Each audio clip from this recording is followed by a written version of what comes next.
नमस्कार। नेपाल टेलिभिजन समाचारमा स्वागत छ। म छहरा दवाडी। म बद्री काजी गुरुङ। सुरुमा प्रमुख समाचार।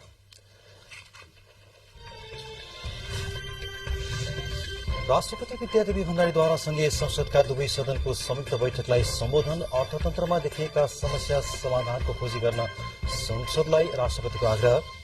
सुदूरपश्चिम प्रदेशका नवनियुक्त मुख्यमन्त्री कमल बहादुर शाहद्वारा पद तथा गोपनीयताको शपथ ग्रहण। कांग्रेस र एकीकृत समाजवादीबाट एक-एकजना मन्त्री नियुक्त। त्रिभुवन अन्तर्राष्ट्रिय विमानस्थलका महाप्रबन्धक प्रेमनाथ ठाकुरलाई निलम्बन गर्न प्राधिकरणलाई मन्त्रालयको निर्देशन। वायु सेवा कम्पनीसँग गैर कानूनी लाभ लिन खोजेको आरोप। नेपाल राष्ट्र बैंकद्वारा मौद्रिक नीतिको अर्धवार्षिक समीक्षा। ऋणका लागि केही लचक। भुक्तानी प्रणालीमा कुनै व्यवधान आउन नदिने गरी तरलता व्यवस्थापन गरिने। टर्की र सिरियामा गएको भूकम्पमा परिमृत्यु हुनेको संख्या 22,000 नाग्यो। प्रतिकूल मौसमको कारण उद्धारमा कठिनाई। अन्तर्राष्ट्रिय सहयोगको अपील।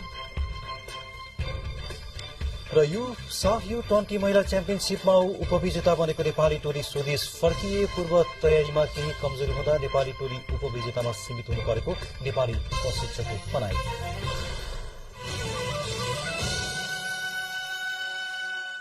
अब 43 र 53 ग्रेड सहित होक्सी सिमेन्ट।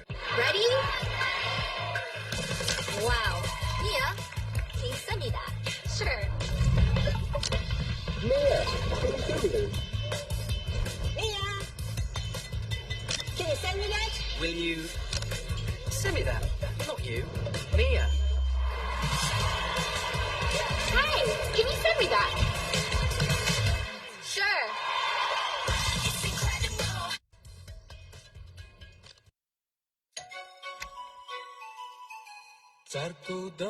चारको दम फोनमा भन्छ हेलो अनि इन्टरनेटमा हाई। टिभी खोली चेल बसो दुनियाँलाई बाई। चारको दम सबैको घरमा अब नेपाल टेलिकम प्रस्तुत छ। चारको दम सबैको घरमा नेपाल टेलिकम। अब 100 MBPS speed internet, NTTV, telephone connection साथै 106 GB अल टाइम मोबाइल डेटाको सुविधा एउटै कनेक्सनबाट। नेपाल टेलिकम, राष्ट्रको संसार। सर्वोत्तम सिमेन्ट, सर्वोत्तम मजबुती।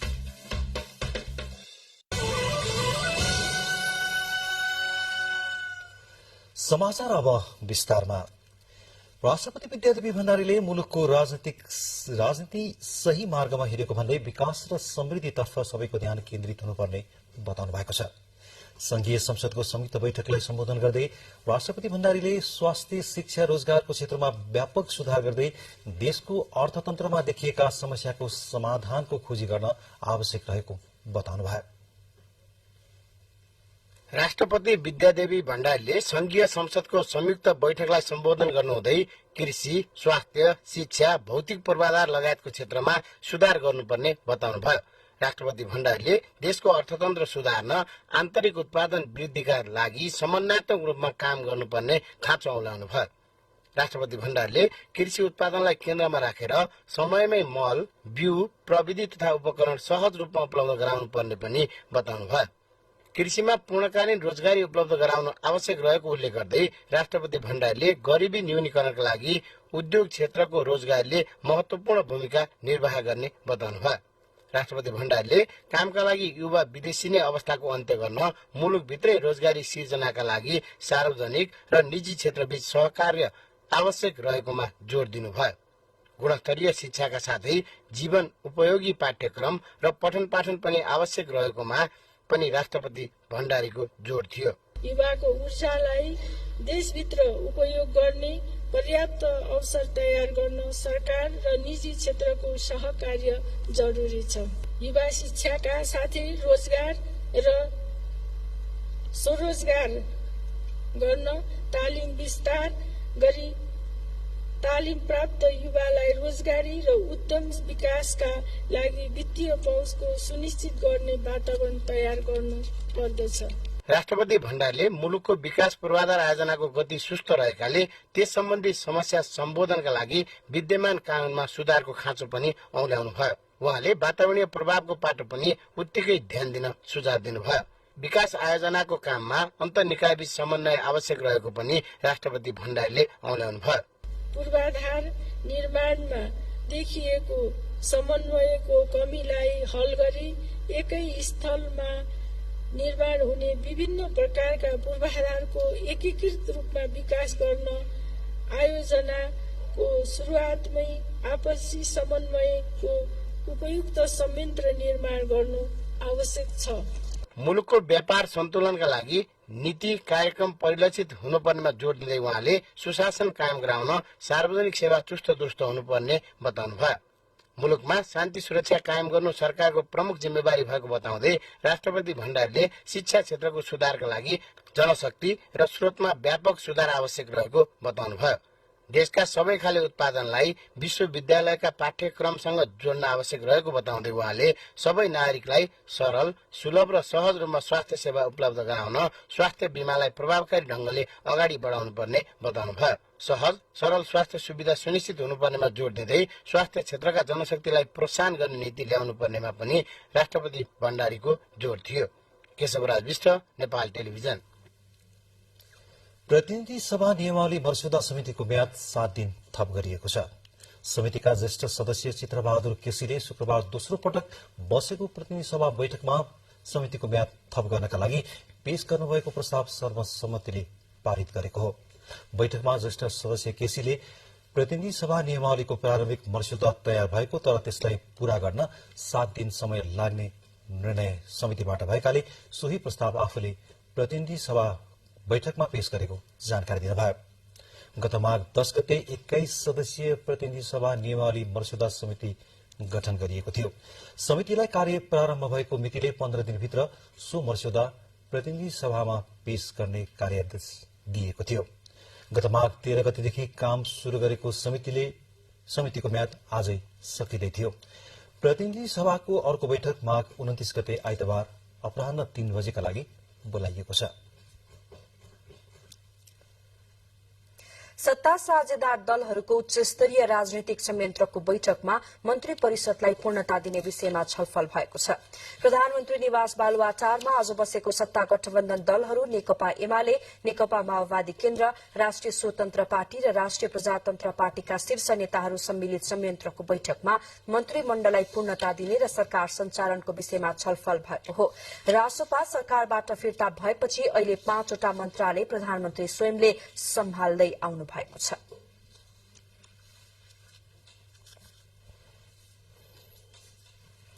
प्रधानमन्त्री पुष्पकमल दाहाल प्रचण्डसँग नेपालका लागि साउदी अरेबियाका राजदूत साद अबु हाइमेदले आज शिष्टाचार भेट गर्नुभएको छ। प्रधानमन्त्री तथा मन्त्री परिषदको कार्यालय सिंहदरबारमा भएको सो भेटमा द्विपक्षीय सम्बन्ध र सहकार्यका विविध विषयमा विचार विमर्श भएको प्रधानमन्त्रीको सचिवालयले जनाएको छ। यसैबीच प्रधानमन्त्री पुष्पकमल दाहाल प्रचण्डसँग आजै नेपालका लागि बांग्लादेशका राजदूत सलाहुद्दिन नोमन चौधरीले शिष्टाचार भेटवार्ता गर्नुभयो। प्रधानमन्त्री तथा मन्त्री परिषदको कार्यालयमा आज भएको भेटमा नेपाल र बंगलादेश बीचको सम्बन्ध र आपसी हितका बारेमा कुराकानी भएको प्रधानमन्त्रीको सचिवालयले जनाएको छ। सो अवसरमा दुई देशबीच जलविद्युत व्यापार र सम्पर्क सञ्जालको विस्तार लगायतका विषयमा छलफल भएको थियो।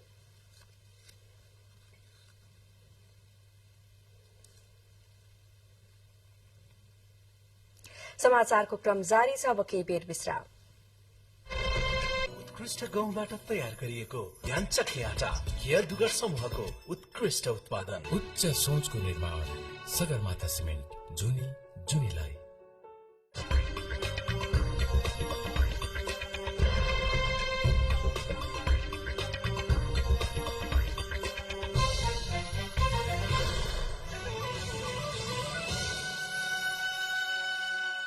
अब 43 र 53 ग्रेड सहित होङ्सी सिमेन्ट।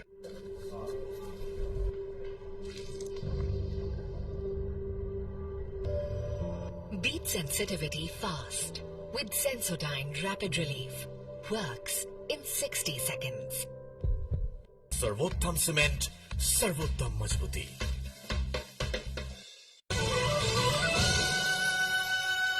विज्ञापनपछि अब बाँकी समाचार। सुदूरपश्चिम प्रदेशका नवनियुक्त मुख्यमन्त्री कमल बहादुर शाहले आज पद तथा गोपनीयताको शपथ ग्रहण गर्नुभएको छ। प्रदेश प्रमुख देवराज जोशीले उहाँलाई पद तथा गोपनीयताको शपथ गराउनु भएको हो। शपथ ग्रहणसँगै नवनियुक्त मुख्यमन्त्री शाहीले मन्त्री परिषदमा 2 जना मन्त्री नियुक्त गर्दै मन्त्रीमण्डल बनाउनु भएको छ। मुख्यमन्त्री शाहले नेपाली कांग्रेसका प्रदेश सभा सदस्य प्रकाश बहादुर देउवा भौतिक पूर्वाधार मन्त्री र नेकपा समाजवादीका नरेश बहादुर शाही आर्थिक मामिला मन्त्रीमा नियुक्त गर्नुभएको हो। मन्त्री नियुक्त भएसँगै मन्त्री देउवा र शाहीले प्रदेश प्रमुख देवराज जोशीबाट आज पद तथा गोपनीयताको शपथ लिनुभएको छ। 27 पुसमा एमाले माओवादी नागरिक उन्मुक्ति पार्टी र राप्रपाको समर्थनमा मुख्यमन्त्रीमा नियुक्त हुनुभएका राजेन्द्र सिंह रावलले प्रदेश सभाबाट विश्वासको मत पाउन नसकेपछि शाह संविधानको धारा 168 को उपधारा 3 अनुसार ठूलो दलको हैसियतमा मुख्यमन्त्री नियुक्त हुनुभएको हो। प्रदेश सभामा सबैभन्दा ठूलो दलको संसदीय दलको नेताको हैसियतले मुख्यमन्त्रीमा नियुक्त कमलबहादुर शाह सुदूरपश्चिम प्रदेशको तेस्रो मुख्यमन्त्री बन्नुभएको छ। सुदूरपश्चिम प्रदेशको तेस्रो मुख्यमन्त्री बन्नुभएका कमल शाहको राजनीतिक यात्रा चाहिँ कस्तो छ, हेरौं एक रिपोर्ट। 2028 साल माघ 10 गते अछामको रामरसन स्थित तरीगैरामा जन्मिनुभएका कमल शाह बुवाको जागिरसँगै तराई झर्नु भएको थियो। उहाँका बुवा मंगल बहादुर शाह नेपाल प्रहरीका सेवानिवृत्त कर्मचारी हुनुहुन्छ। टिकापुरको वीरेन्द्र विद्या मन्दिरबाट स्कुले शिक्षा पढ्नुभएका शाहले व्यवस्थापन विषयमा स्नातक गर्नु भएको छ।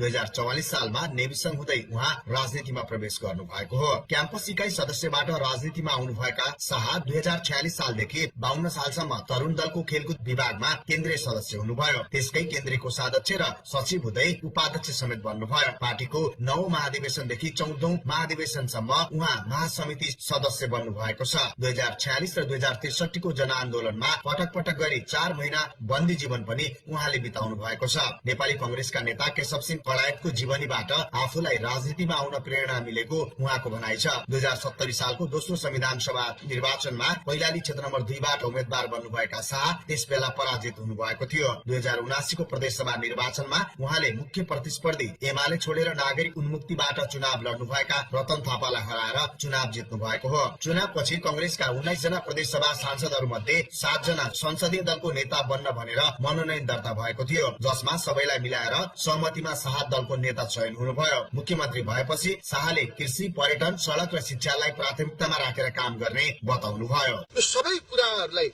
हामीले विशेष महत्वका साथ लिएर भोलिका दिनमा अगाडि बढ्नेछौँ र विशेष गरिकन कृषि क्षेत्रलाई, पर्यटन क्षेत्रलाई अझ बढी प्रभावकारी रूपमा अगाडि बढाउनका लागि र त्यसमा नै रोजगारीमूलक विभिन्न कुराहरू सिर्जना गर्नका लागि भोलिका दिनमा हामी अगाडि बढ्नेछौँ। मुख्यमन्त्रीमा नियुक्त हुनुभएका शाहले हिजोको मितिदेखि लागू हुने गरी 30 दिनभित्र विश्वासको मत लिनुपर्ने हुन्छ। प्रदेश सभामा अहिले कायम सांसदको संख्या 53 मध्ये विश्वासको मत पुग्न 27 सांसद चाहिन्छ। मुख्यमन्त्री शाहले यसअघिको सरकारले जस्तो विश्वासको मत नपाउने अवस्था अब नआउने दावी गर्नुभयो। सबैभन्दा ठूलो पार्टीका हिसाबले मुख्यमन्त्रीमा नियुक्त भएपछि नेतृत्व पाइसकेको र विश्वासको मत पनि पाउने उहाँको ठोकुवा छ। अन्यौता नराखेर ढुक्कका साथ सरकार चलाउने मुख्यमन्त्री शाहको भनाइ छ। विश्वासको मत लिएर सरकार अगाडि बढ्छ।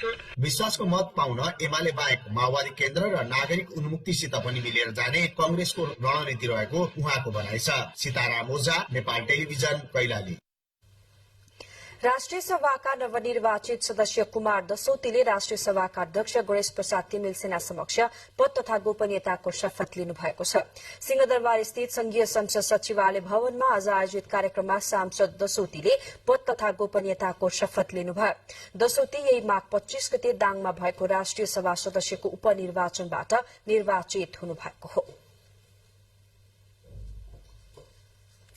संघीय निजामती ऐनलाई अन्तिम टुङ्गो लगाउन संघीय मामिला तथा सामान्य प्रशासन मन्त्रालयले अन्तिम गृह कार्य गरिरहेको छ। संघीय संसदको जारी अधिवेशनमा संघीय निजामती विधेयक संसदमा पेश गर्ने तयारी गरिएको छ।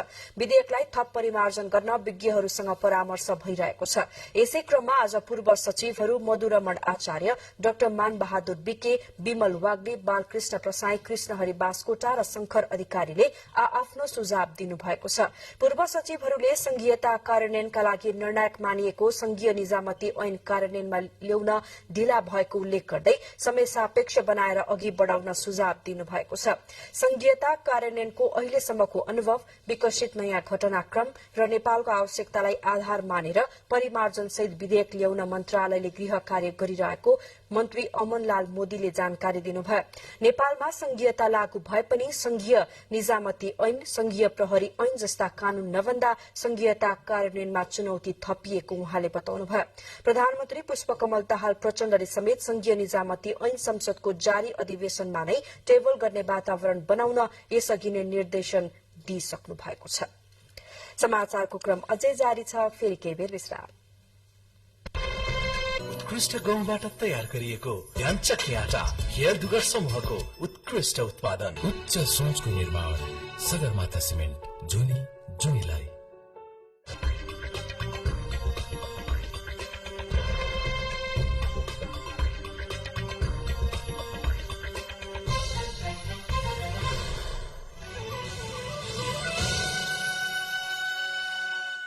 अब 43 र 53 ग्रेड सहित फोक्सी सिमेन्ट, सर्वोत्तम सिमेन्ट, सर्वोत्तम मजबुती।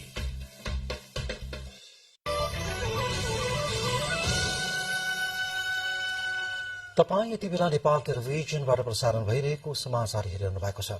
अब समाचारको बाँकी प्रसंग। संस्कृति, पर्यटन तथा नागरिक उड्डयन मन्त्रालयले त्रिभुवन अन्तर्राष्ट्रिय विमानस्थलका महाप्रबन्धक प्रेमनाथ ठाकुरलाई निलम्बन गर्न नेपाल नागरिक उड्डयन प्राधिकरणलाई निर्देशन दिएको छ। गैर कानूनी रूपमा एक 22 युवा कम्पनीसँग लाभ लिने उद्देश्यले गरेको कुराकानीको सर्वे दृश्य सामग्री पाइएपछि मन्त्रालयले प्राधिकरणलाई पत्राचार गर्दै उक्त निर्देशन दिएको हो। ठाकुरले थाई स्माइल एयरलाइन्सका प्रतिनिधिसँग गैर कानूनी लाभ लिने उद्देश्यले गरेको कुराकानीको सर्वे सामग्री प्राप्त भएकाले जाँचबुझ गर्ने सिलसिलामा महाप्रबन्धक ठाकुरलाई निलम्बनका लागि नेपाल नागरिक उड्डयन प्राधिकरणका महानिर्देशकलाई पत्राचार गरिएको संस्कृति, पर्यटन तथा नागरिक उड्डयन मन्त्रालयले जनाएको छ। संस्कृति, पर्यटन तथा नागरिक उड्डयन मन्त्री सुदन किरातीको मन्त्री स्तरीय निर्णयका आधारमा महाप्रबन्धकलाई निलम्बनका लागि प्राधिकरणका महानिर्देशकलाई पत्राचार गरिएको हो। सो विषयमा थप अनुसन्धान गर्न मन्त्रालयले अख्तियार दुरूपयोग अनुसन्धान आयोगलाई समेत अनुरोध गरिएको मन्त्रालयको भनाइ छ। केही दिन पहिले मात्रै अख्तियारले विमानस्थलको आन्तरिक तर्फका प्रमुख पूर्ण चुडाललाई घुस बापतको रकमसहित पक्राउ गरेको थियो। शिक्षासेवी तथा साहित्यकार लेखनाथ घिमिरेलाई नागरिक अभिनन्दन गरिएको छ। समाजमा लामो समय अतुलनीय योगदान दिएको कदर स्वरूप उहाँलाई भव्य समारोहका बीच सम्मान गरिएको हो। उहाँको योगदानलाई बुझ्ने र उहाँलाई चिन्ने हजारौं नागरिकले उहाँलाई स्वतस्फूर्त रूपमा अभिनन्दन गरेका हुन्। समाजमा योगदान पुर्याउने व्यक्तिको एक दिन अवश्य कदर हुन्छ भन्ने भनाई सार्थक भएको छ शिक्षासेवी, समाजसेवी तथा साहित्यकार लेखनाथ घिमिरेको नागरिक अभिनन्दनबाट। सुनसरी इटहरीका नागरिकले स्वस्फूर्त रूपमा उहाँलाई सम्मान गरेका छन्। जीवनमा अनगिन्ती सेवा, त्यसैगरी शिक्षाका क्षेत्रमा निस्वार्थ सेवा गर्नुभएका 77 वर्षीय घिमिरेलाई उहाँको निवासबाट रथारोहण गराएर सम्मान गरियो।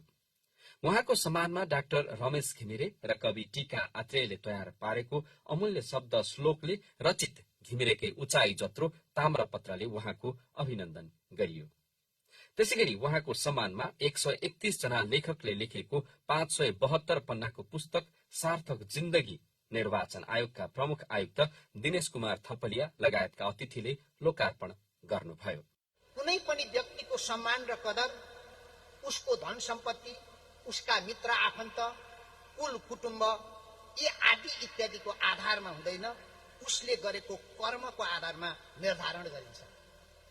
त्यसै गरेर कुनै पनि व्यक्तिको अभिनन्दन उसको पद, प्रतिष्ठा, योग्यता र सम्बन्धको आधारमा नभई उसको ईमान, निष्ठा, स्वाभिमान, विश्वास र समर्पणको आधारमा गरिन्छ भन्ने कुरा आज मैले महसुस गरेको छु। घिमिरेको अभिनन्दनमा नेपालका पूर्वदेखि पश्चिमसम्मका शिक्षा प्रेमी, साहित्य प्रेमीको उपस्थितिले पनि उहाँको योगदान अतुलनीय छ भन्ने जनाउँछ। साथै भारत आसामका नागरिकहरूको तर्फबाट पनि घिमिरेलाई अभिनन्दन गरिएको छ। सकारात्मक सोचले इमान्दारपूर्वक समर्पण भावले गरिएका काम परिणाममुखी र आनन्ददायी हुने घिमिरेको धारणा छ। सादा जीवन, उच्च विचारलाई अवलम्बन गरी समाजमा टेवा पुर्याउनु भएका घिमिरे आफूले अनपेक्षित र अनमोल ऐतिहासिक सम्मान पाएको बताउनुहुन्छ। मैले ठूला ठूला काम गरेको जस्तो लाग्दैन। सम्भवतः मैले गरेका ससाना कामको र मेरा जीवनको उत्तराधिकारी आएका चेतनाजन्य कर्मलाई मूल्याङ्कन गरी मैले यो अनपेक्षित तर अनमोल ऐतिहासिक सम्मान प्राप्त गरे। मलाई त्यस्तै अनुभूति भएको छ। मलाई प्रदान गरेको अभिनन्दन पत्रमा र अभिनन्दन ग्रन्थमा सिगारिएका शब्द, वाक्य, वाक्यांश र लेखहरूले मलाई भावातीत बनाएको छ, अनुग्रहित पारेको छ। म आभारी छु, अवर्णित आभारी छु। यो खुशी मेरो मात्र हुनुहुन्न, सबैको हुनुपर्छ भन्ने लाग्छ।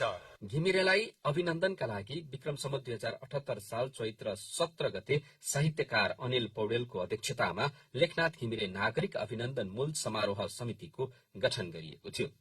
विक्रम सम्वत 2002 साल माघ 27 गते ताप्लेजुङको तामराङमा जन्मनुभएका लेखनाथ घिमिरेले इटहरीमा शिक्षालय स्थापनादेखि देशको शिक्षा विकासमा महत्वपूर्ण भूमिका निर्वाह गर्नुभएको छ। करिब 4 दर्जन संघ संस्थामा आबद्ध भई नागरिक स्तरबाट समाजमा राजनैतिक चेतना अभिवृद्धि गर्नेदेखि साहित्यको क्षेत्रमा उहाँले महत्वपूर्ण योगदान पुर्याउनु भएको छ। विभिन्न साहित्यिक रचना प्रकाशन गरिसक्नुभएका घिमिरेलाई यसअघि पनि 5 दर्जन भन्दा बढ़ी संघ संस्थाले सम्मान गरिसकेका छन्।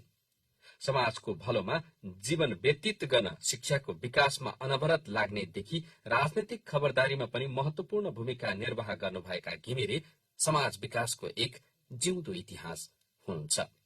क्यामेरामा प्रवीण कोइराला र भीम चौधरीको साथमा राजकुमार खाती, एनटिभी इटहरी।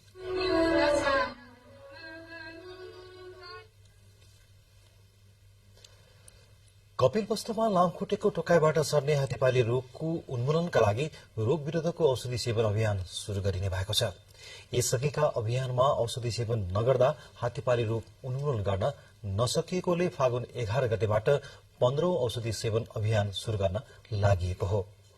हात्तीपालीका कारण कपिलवस्तुमा हाइड्रोसिल भएका 185, खुट्टा सुनिएका 132 गरी 331 जना संक्रमित रहेको जिल्ला जनस्वास्थ्य कार्यालय कपिलवस्तुका निरीक्षक उदय चन्द्र चौरासियाले जानकारी दिनुभयो। औषधि सेवन अभियान अन्तर्गत यसपटक कपिलवस्तुमा करिब 6,42,000लाई हात्तीपाली रोग विरुद्धको औषधि खुवाउनका लागि 600 भन्दा बढ़ी स्वास्थ्य कर्मी परिचालित गरिएको छ। गुल्मी जिल्लाका स्थानीय तहले गाउँ गाउँमा निशुल्क आँखा शिविर सञ्चालन गर्दै आएका छन्। शिविरमा जसाउन आउने अधिकांश बिरामीहरूमा मोतियाबिन्दुको समस्या देखिएको छ। शिविरमा स्थानीय तहले आँखाको चेक जाँच मात्र होइन, चस्मा वितरणदेखि मोतियाबिन्दुको निशुल्क शल्यक्रिया गर्ने व्यवस्था समेत मिलाएका छन्। गुल्मी जिल्लाको मालिका गाउँपालिकाको आयोजना र नेपाल नेत्र ज्योति संघ जिल्ला आँखा उपचार केन्द्र गुल्मीको प्राविधिक सहयोगमा ओडा ओडामा आँखा शिविर गरिएको हो। शिविरबाट 1,600 बिरामीले लाभ लिएका छन्। आँखाको निशुल्क उपचार, चस्मा वितरण र निशुल्क शल्यक्रिया समेत गरेर आँखाका बिरामीलाई गाउँपालिकाले राहत दिलाएको छ। पहिचान भएका 61 जनाले पुनः संसार देख्न पाएको अनुभूति गर्नु भएको छ। हामीले भगवान जन्म दिएको भगवान जतिको मान्ने छौँ, आँखा देखाउनु भयो, हामी फेरि पनि आउने छौँ। आँखाको ज्योति फर्काइदिएर चाहिँ फेरि पुनर्जीवन प्रदान गरेको हुनाले विशेष धन्यवाद टक्राउन चाहन्छु। यो पहिला मैले देख्न त अहिले कम देख्थे, यो ट्याक्कै देख्थेन, मतलब यो अभिसन भयो। मालिका गाउँपालिकाको शिविरबाट आँखाका बिरामीले राहतको अनुभूति गरेका छन्। मालिकाका प्रत्येक ओडामा गरिएको निशुल्क आँखा शिविरमा 5 लाख खर्च भएको छ। बिरामीलाई निशुल्क यातायातको व्यवस्था समेत गरिएको छ। गाउँपालिकाले निशुल्क आँखा शिविरसँगै अब मुटु तथा अन्य दीर्घ रोगीका बिरामीको लागि शिविर चलाउने तयारी छ। सबै नागरिकहरूलाई आँखाको दृष्टि चाहिँ सबैले हेर्न पाउनुपर्छ, उहाँहरूको मानव अधिकार पनि हो भन्ने उद्देश्यले चाहिँ हामी सबै वडाहरूमा गएर स्क्रिन गरेर अहिले यहाँ लिएर चाहिँ 60-65 जना हाम्रा अग्रजहरूलाई चाहिँ अपरेसन गरेका छौँ। मालिकासँगै जिल्लाको रेसुङ्गा नगरपालिका, इस्मा गाउँपालिका र गुल्मी दरबार गाउँपालिकाले पनि आँखाको निशुल्क उपचार गर्दै आएका छन्। रेसुङ्गा नगरपालिकाले 59 जना, इस्मा गाउँपालिकाले 30 जना, गुल्मी दरबार गाउँपालिकामा 22 जनाले पनि आँखाको निशुल्क शल्यक्रिया गराउनु भएको छ। अनिल खत्री, नेपाल टेलिभिजन, लुम्बिनी प्रदेश, गुल्मी। धादिङका कृषि सहकारीहरूले किसानहरूलाई आवश्यक पर्ने रासायनिक मलको जोहो गर्न शुरू गरेका छन्। हरेक वर्ष आवश्यक रासायनिक मलको अभाव हुने भएपछि यस वर्ष खेतीबाली लगायतको जमिनको आधारमा वैज्ञानिक विभाजन गरी अहिलेदेखि नै रासायनिक मल ल्याउन शुरू गरिएको हो। यस वर्ष बर्खे बालीका लागि धादिङमा रासायनिक मल ल्याउन शुरू गरिसकेको छ। आगामी फागुनको अन्तिम सातादेखि मकै र चैते धानको लागि आवश्यक पर्ने रासायनिक मलको मौजा जिल्लामा नरहे पनि केही हदसम्म भए पनि अहिले ल्याएको रासायनिक मलले धान्ने कृषि सामग्री संस्थानले जनाएको छ। हरेक वर्ष कृषकहरूलाई मलको अभाव झेल्दै आइरहेको भन्दै यस वर्ष भने पहिले नै केही जोगाड गरेको बताउँदै फागुनको अन्तिमसम्ममा मल अभाव नहुने जनाइएको छ। आगामी सिजनको लागि अहिलेदेखि नै वितरण व्यवस्था राम्रो मिलाउँदै आएको बताउँदै गत सालमा जस्तो मलको अभाव नहुने कृषि सामग्री संस्थानले जानकारी दिएको छ। एउटा स्थानीय तहलाई कृषकहरूको संख्या र खेती गरेको जमिनको अनुपातमा वैज्ञानिक तरिकाले विभाजन गरी यस वर्ष रासायनिक मल उपलब्ध गराउने कृषि सहकारी संस्थानले जनाएको छ। नीलकण्ठ नगरपालिका भित्र मात्रै आवश्यक पर्ने मल मध्ये करिब 1000 बोरा मल प्रति वडालाई वितरणको व्यवस्था मिलाइने जानकारी नीलकण्ठ सहकारी संस्थाले दिएको छ। नगरपालिका भइला सर अब 900 बोरा एउटा वडालाई पुग्न हुन्छ। यससँगै अन्य स्थानीय तहमा पनि यस्तै व्यवस्था गरी मिलाइने जनाइएको छ। विशेष गरी अब फागुनको अन्तिम सातादेखि युरिया मल आवश्यक पर्ने भन्दै अहिलेदेखि नै मौजात राख्न शुरू गरेको हो। एक स्थानीय तहमा करिब 15 देखि 20,000 बोरा रासायनिक मल एक सिजनमा आवश्यक पर्ने पनि सरोकारवाला निकायले जनाएको छ। आवश्यक मल समयमा नै व्यवस्था गर्नका लागि किसानहरूले सरकारसँग आग्रह समेत गर्दै आएका छन्। 2 नगरपालिका सहित 13 स्थानीय तह भएको धादिङ जिल्लामा चैते धान मात्रै करिब 15,000 हेक्टर जमिनमा गर्ने गरेको कृषि ज्ञान केन्द्र धादिङले जनाएको छ। वार्षिक रूपमा भने धादिङ जिल्लालाई युरिया, डीएपी र पोटास मल गरी 15,000 मेट्रिक टन आवश्यक रहेको पनि ज्ञान केन्द्र धादिङले जानकारी दिएको छ। शिव सिलवाल, नेपाल टेलिभिजन, धादिङ। दाङका सामुदायिक विद्यालयको कक्षा कोठामा तापक्रम स्थिर राख्न छानामा मिराकुल रंग लगाउन थालिएको छ। अत्यधिक गर्मी हुने स्थानका विद्यालयको छनौट गरी मिराकुल रंग लगाउन थालिएको हो। दाङ गढवा गाउँपालिका वडा नम्बर 5 स्थित दुर्गा आधारभूत विद्यालय मनिकापुरमा गर्मी मौसममा टिनको छाना मुनि बसेर पढ्न विद्यार्थीलाई समस्या हुने गरेको छ। गर्मी विदा नहुँदा विद्यार्थी पसिना चुहाउँदै तातो टिनको छाना मुनि बस्नुपर्ने बाध्यता छ। तर अब टिनको छाना भएका विद्यालयमा ताप स्थिर राख्ने मिराकुल रंग लगाउन थालिएको छ।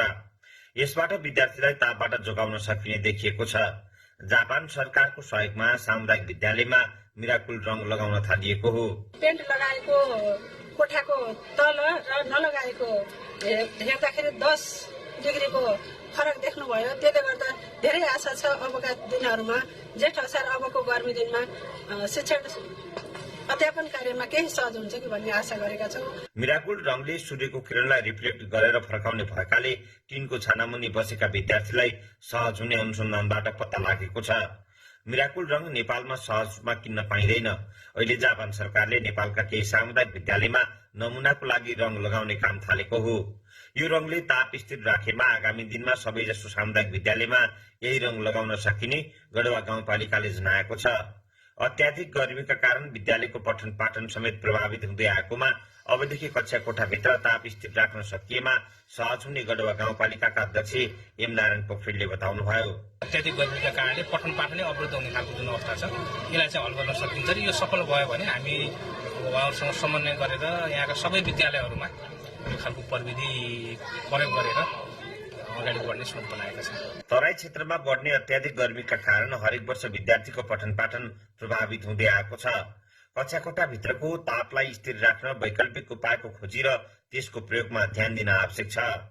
दशरथ घिमिरे, नेपाल टेलिभिजन, लुम्बिनी प्रदेश, दाङ। समाचारको क्रममा प्रमुख समाचार फेरि एकपटक।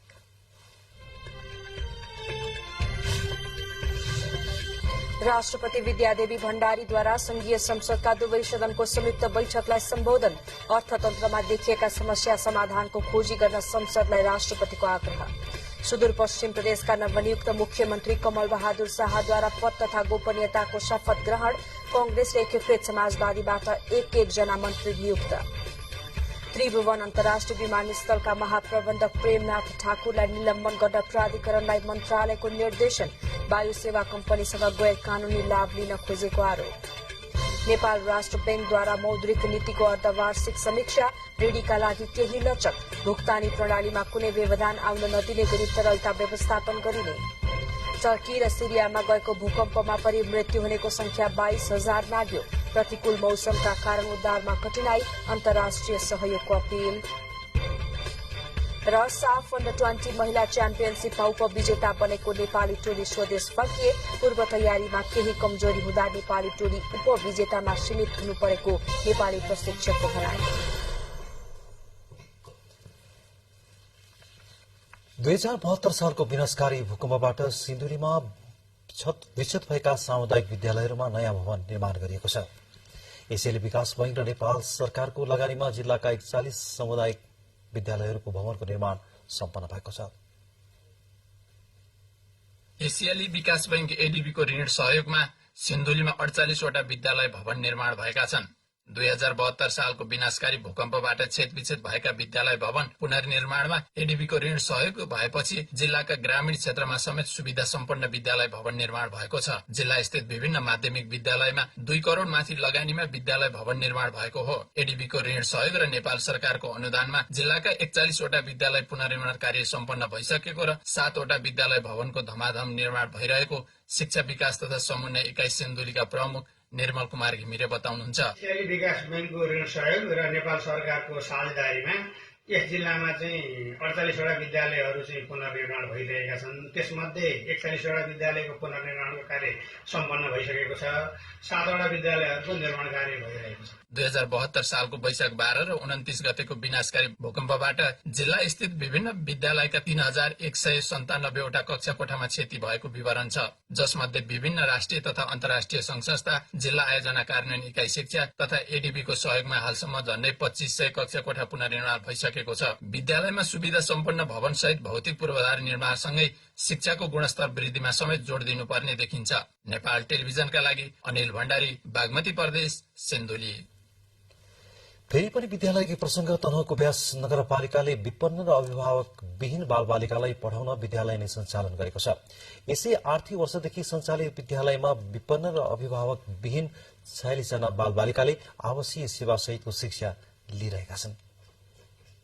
तनहुँको व्यास नगरपालिकाको कार्यालयले विपन्न र अभिभावक विहीन बालबालिकाको लागि अध्ययन गर्न सञ्चालन गरेको यो समता विद्यालयको दृश्य हो। यस विद्यालयमा आर्थिक अवस्था न्यून भएका र अभिभावक विहीन 46 विद्यार्थी पढ्दै आउनु भएको छ।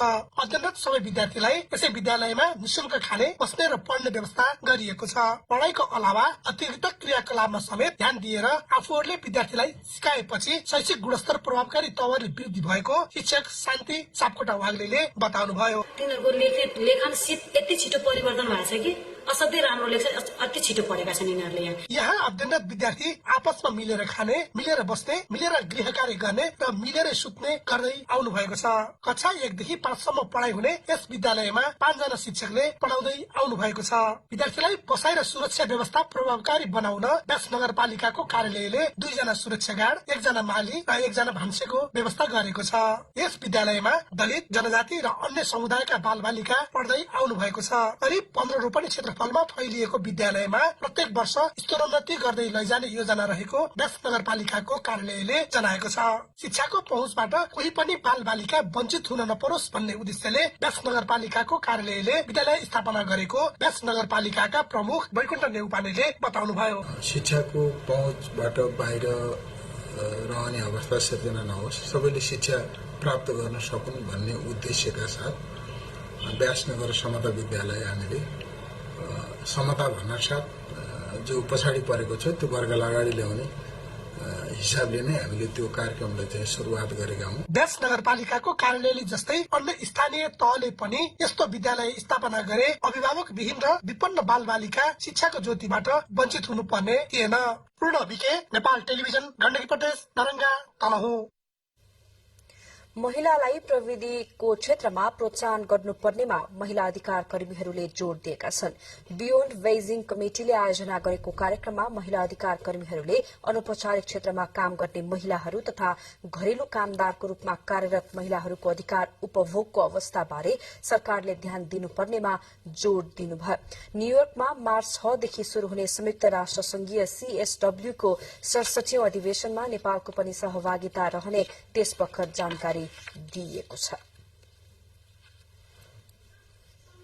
आज हामीले चर्चा गर्दै गरेको विषयमा यो विषयमा तुलनात्मक अध्ययन चाहिँ हुन जरुरी छ र अघिल्लै कुरा उठिसक्यो कि हाम्रो जुन SDG गोलहरू छ र बेजिङको जुन 12 वटा सरकारका मुद्दाहरू छन् र त्यसमा टेक्नोलोजीको कुरा कसरी जोडिन्छ र त्यो अवस्थामा हामी कहाँनिर छौँ भनेर हामीले विश्लेषण गर्नुपर्छ। सबै चिज चाहिँ सेन्ट्रलाइज हुन्छ र डिसेन्ट्रलाइज हुँदैन।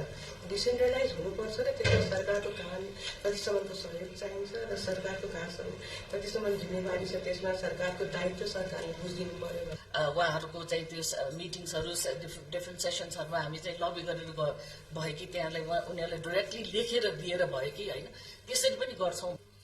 कार्यक्रमका सहभागीहरूले यौन हिंसामा परेका महिलाहरूको न्यायमा पहुँचका साथै जीवन सुरक्षाको अवस्था, जलवायु प्रदूषणले महिलाको प्रजनन अधिकारमा पारेको प्रभावका बारेमा कार्यक्रममा छलफल गरिएको थियो। सरकारले गुलाबको फूल आयातमा प्रतिबन्ध लगाएको छ। कृषि तथा पशुपक्षी मन्त्रालय अन्तर्गतको प्लान्ट क्वारेन्टिन तथा विषादी व्यवस्थापन केन्द्रले विज्ञप्ति जारी गर्दै गुलाबको फूल आयातमा केही समयका लागि प्रतिबन्ध लगाएको हो।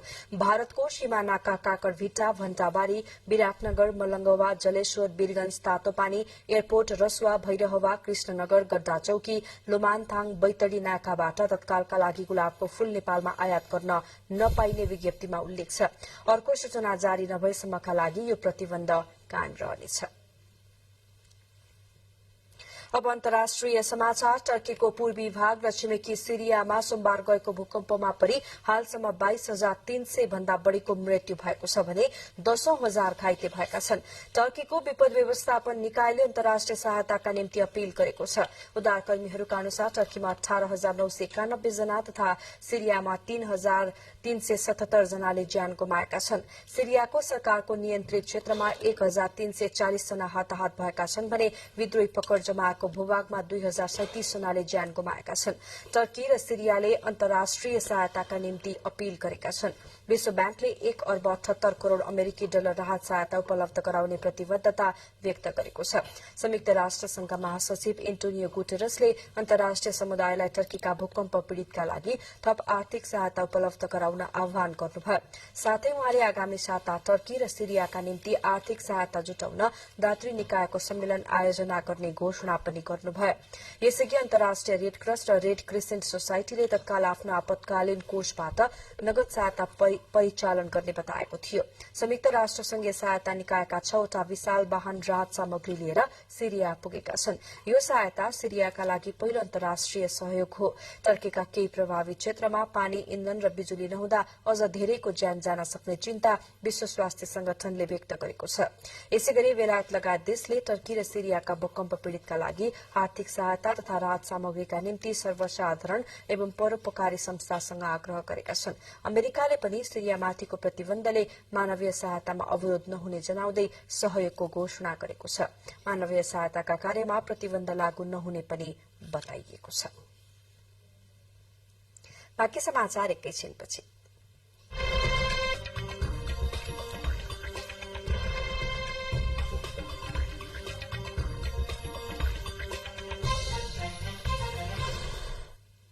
अब आर्थिक समाचार।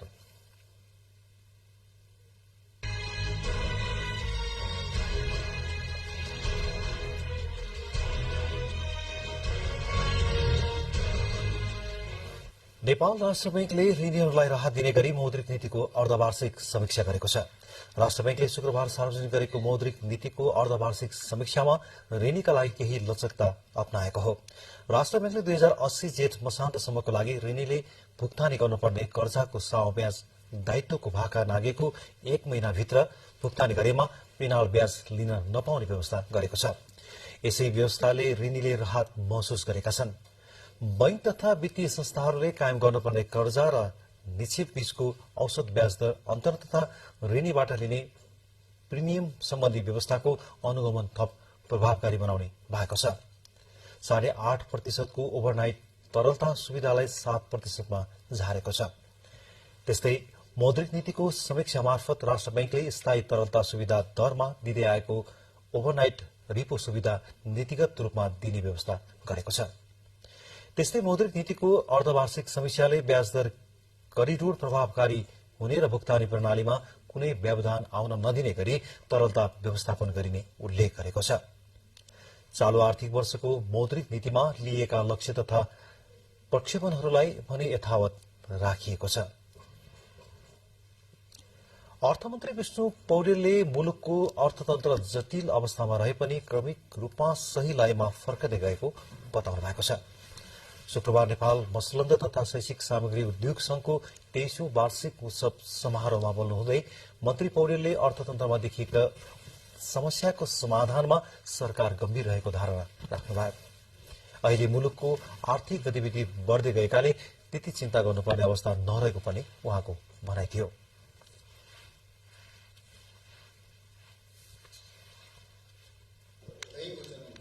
ब्याज दर हो त्यसमा क्रमशः यसमा चाहिँ ब्याज दर घट्दै जानेछ भन्ने कुराको यसले संकेत गर्छ भन्ने मलाई लाग्छ।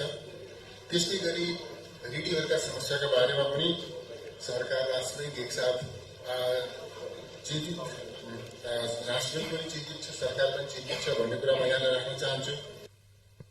व्यावसायिक समस्या समाधानका लागि सरकार सदैव गम्भीर रहेकाले प्रतिकूलताका बीचमा धैर्य गर्न व्यवसायलाई आग्रह समेत उहाँले गर्नुभयो। संघीय सरकार, प्रदेश सरकार र स्थानीय निकायको सहलगानी तथा विश्व बैंकको सहुलियत ऋण सहयोग रहने खानेपानी क्षेत्रगत सुशासन तथा पूर्वाधार सहयोग आयोजना शुभारम्भ भएको छ। करिब 13 अर्ब 20 करोड़ रूपियाँ लगानी रहने सो आयोजनाको खानेपानी मन्त्री अब्दुल खान तथा मालदिप्स, नेपाल र श्रीलंकाका लागि विश्व बैंकका देशीय निर्देशक फारिस हदार जारबोसले आज संयुक्त रूपमा खानेपानी क्षेत्रगत सुशासन तथा पूर्वाधार सहयोग आयोजनाको शुभारम्भ गर्नुभएको हो।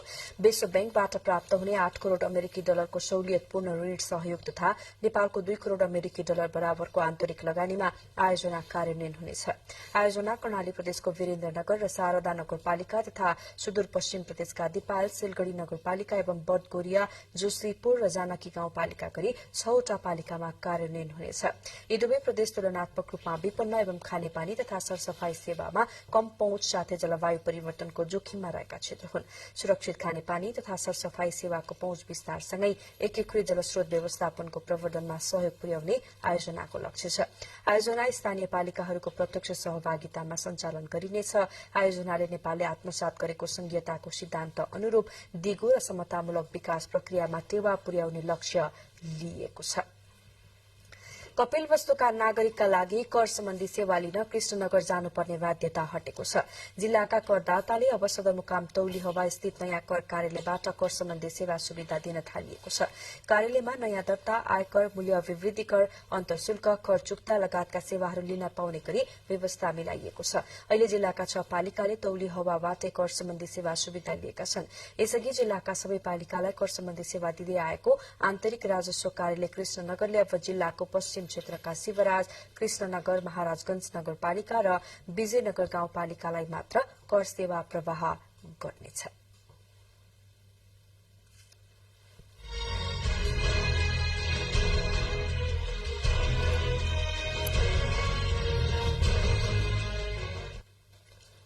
आर्थिक समाचारपछि अब खेलकुद सम्बन्धी समाचार। बंगलादेशमा भएको साफ U20 महिला च्याम्पियन